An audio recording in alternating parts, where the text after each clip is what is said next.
So what is bare root season? Bare root season happens every June and July every year, and it's literally when a tree is dormant. In regards to varieties with bare rooted trees, we have a massive range. You've got things like apples, pears, plums, nectarines, the list just goes on and on. So the beauty behind planting a bare rooted tree in June, July is you're not going to disturb its root system. The root system is going to ease in. You're not going to have the problem of it getting stressed when you put it in the ground.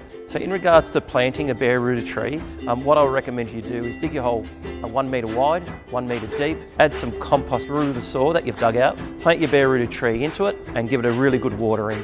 During your June, July, you literally, unfortunately, are going to be looking at a stick. And I know it's weird, but it's just the way it is. What will happen late August, coming September, you'll start to see buds on the trees. From there, they'll open up, so you either get leaves or you'll start to see flower out of these buds.